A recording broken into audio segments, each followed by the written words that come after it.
Hello children, I am Sunil Kumar Pandey, your English teacher from Cambridge International School, Dasua. In this video, I am going to discuss with you the second part of chapter 8 of your textbook Flamingo, Going Places by A.R. Barton. In the previous video, I pointed out the theme of this story, which is based on adolescent fantasizing and hero worship. I explained both of these terms to you in considerable detail in that video. Then we also read the first part of the story, which began with a conversation between its dreamy protagonist Sophie with her more realistic classmate Jancy. In that conversation, Sophie talked about her dreams, her ambitions of becoming a fashion designer and owning a boutique, or becoming an actress and owning a boutique as a side business. Her classmate Jancy tried to show her the reality of their situation, of their lower middle class situation, by pointing out that all that was pretty difficult. That would require a lot of money, which she wouldn't get easily, and she was also already earmarked to work in the local biscuit factory. But Sophie chose to ignore those words and went on weaving castles in the air, saying that after school she will become a manager and she will draw a handsome salary in that capacity, and in a few years' time she will have enough money to open her boutique, and she has a natural talent in designing like Mary Quant, and she will be an instant success. The conversation was broken abruptly by Sophie's father as the girls reached Sophie's home. In response to the last dialogue of Sophie, that if I ever come into money, I'll buy a boutique, her father said rather brusquely, if you ever come into money, you will buy us a blessed, decent house to live in. And after that, we are given a peek into Sophie's household and her other family members, especially her father. So let's read. This is on page number 78. Sophie's father was scooping shepherd's pie into his mouth as hard as he could go. Scooping means taking very big bites with the help of big spoon. Shepherd's pie is obviously a dish. And we are told that Sophie's father was just shoving as much shepherd's pie as he could at a time into his mouth, as hard as he could. This is just to show his unrefined ways. His plump face still grimy and sweat-marked from the day. Plump face, fat face, grimy, dirty with coal dust here, and marked by sweat from the day's labor.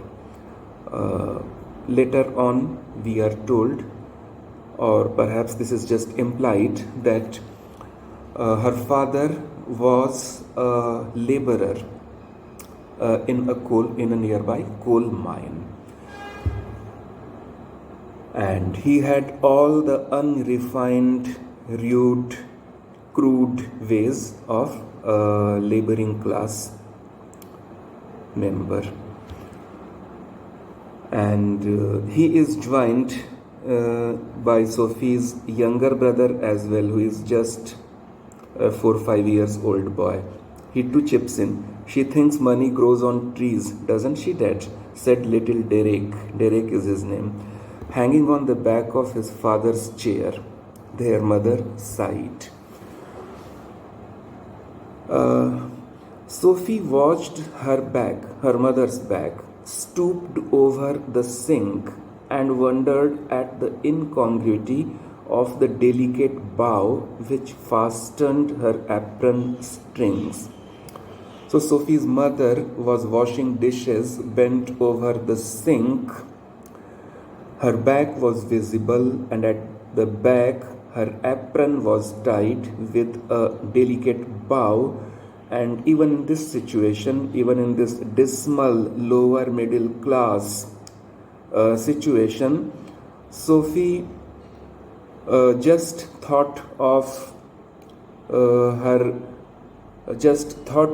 looked at it from her eyes of fashion designer.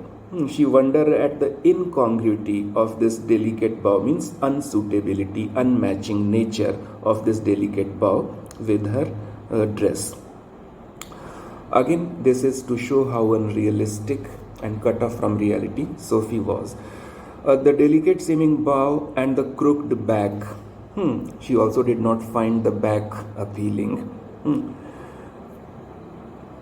from her fashion designer's perception. The evening had already blacked in the windows. That means it was getting dark. And the small room was steamy from the stove and cluttered with the heavy-breathing man in his vest at the table and the dirty washing piled up in the corner. All this description gives us a glimpse into their lower middle class way of living. They were living in a two-roomed rented accommodation. One room was given to Sophie's brother perhaps, and the rest of the family lived in this room, which also served as kitchen, as the place to wash dishes, and also as to do the laundry, wash clothes. And naturally, Sophie felt a tightening in her throat. Means Sophie felt like crying at this situation. She went to look for her brother Jeff, and she immediately left the room and went to her brother's room. Now we meet Sophie's brother. His name is Jeff. He was kneeling on the floor in the next room, tinkering with, playing with, doing something with a part of his motorcycle over some newspaper spread on the carpet. So Sophie's brother had a motorcycle, seems to have had a motorcycle, and perhaps he is repairing some part of it. He is doing something with a part of it. He was 3 years out of school, an apprentice mechanic. Apprentice means someone who is learning work. So he was learning the work of mechanic at a local garage, traveling to his work each day to the far side of the city. He was almost grown up now, and she suspected areas of his life about which she knew nothing. Obviously, since he was an apprentice mechanic, he was learning the work of a mechanic. He went early in the morning for his work in the far corner of the city in a garage and remained absent most of the day. And Sophie often imagined about his days. How did and how her imagination ran, we will read further. He said little at all ever voluntarily. Words had to be prized out of him like stones out of the ground. Prize out, forcibly extract. So Sophie's brother was of a reserved nature. He did not speak readily. And getting him to speak was as difficult as taking out stones stuck in the ground. And she was jealous of his silence. And it was exactly this reserved nature which gave rise to areas of suspicion in the eyes of Sophie. Being an unrealistic and dreamy kind of girl, Sophie suspected that perhaps there was something in his life which he was hiding. Perhaps he was leading a more glorious, more charming kind of life than was known to her. When he wasn't speaking, it was as though he was away somewhere, out there in the world, in those places she had never been. This was Sophie's imagination. Whether they were only the outlying districts of the city or places beyond in the surrounding country, who knew? Whether he only went to the outlying parts of the district during his work or went beyond to the surrounding countryside with other people. Who knew? All this was the thinking of Sophie. They attained a special fascination simply because they were unknown to her and remained out of her reach. Things which we do not normally know of and cannot even hope to know of, they often assume mysterious proportions to us. And therefore, the life of her brother Jeff, which in all likelihood was pretty ordinary. After all, what kind of life can an apprentice motor mechanic live? Yet, simply because of Sophie's inability to know more about that life, it had assumed a mysterious proportion, and she had come to think that he was perhaps leading a more charming, more glamorous kind of life. Perhaps he had some girlfriends and he was going out with them and enjoying his life the way which had been Sophie's dream too. So these were the things going on in Sophie's minds. Next paragraph also elaborates Sophie's imagination about her brother and his life. Perhaps there were also people, exotic, not known to her, interesting people of whom he never spoke. It was possible, though he was quiet and didn't make new friends easily. The reality was he was of reserved nature and he didn't make new friends easily. Yet Sophie imagined that perhaps he had lots of interesting, glamorous kind of friends. She longed to know them. Longed to know means she had an intense desire to know about them. She wished she could be admitted more deeply into her brother's affections. This means she wished that her brother took her into his confidence and told her more about his life, and that someday he might take her with him. She also aspired to go with him someday. Though their father forbade it, perhaps she had expressed such an opinion, and this was outrightly rejected by her father, and Jeff had never expressed an opinion, and Jeff had never said whether he wanted to take her or not. She knew he thought her too young. She was aware that Jeff thought she was of too young an age, and she was impatient. She was conscious of a vast world and out there waiting for her, and she knew instinctively, inwardly, that she would feel as at home there as in the city which had always been her home. So in her imaginations, she thought that perhaps there was a vast, glamorous world outside of which Jeff was a part of, and if ever he took her with him, she would be as comfortable there as she had been in this city. It expectantly awaited her arrival. Perhaps that world was also awaiting her arrival. And then her imagination ran wild. She saw herself riding there behind Jeff, riding pillion on his motorbike.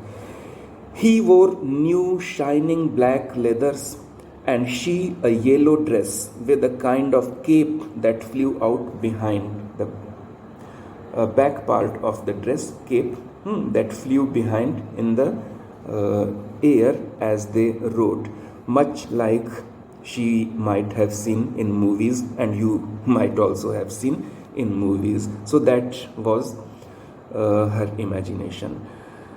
There was the sound of applause as the world rose to greet them. So all this is a picturesque description of her dreams and fancies.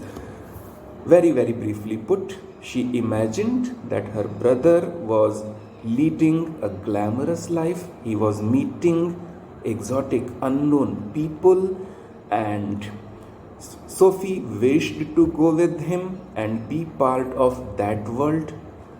And to her, it appeared that that world too had been awaiting her arrival. Let's read a little bit more. He sat, Sophie's brother sat, frowning at the oily component. Frowning means with somewhat exasperation or anger. At the oily component he cradled in his hands, was playing with in his hands like that, as though it were a small dumb animal and he was willing it to speak. So description is very, very picturesque. And the next sentence, next dialogue, next words from Sophie's mouth are astonishing. Without any background, without any context, she outrightly says, I met Danny Casey. The words seemed to come out of the blue. He looked around abruptly. Where? Danny Casey? I had introduced this character to you. You might remember. Danny Casey was a very, very famous football player of that time. He was an Irish football player but played for a club of the United Kingdom, England. So Sophie's answer is in the arcade. Funnily enough, Jeff's reaction, it's never true. And her assertion, I did too. And you told Dad? Jeff's question.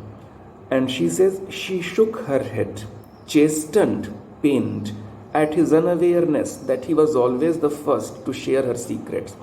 She was pained that why he did not understand that it was he with whom she shared her secrets first, and this was a most prized secret, obviously. And he says, I don't believe it. So what's all this? From where does this Danny Casey come here so abruptly? Did she really meet him? Perhaps not. We will find out later. But actually, what the situation is, Sophie has an intense desire to be close to her brother, but her brother is of very, very reserved nature.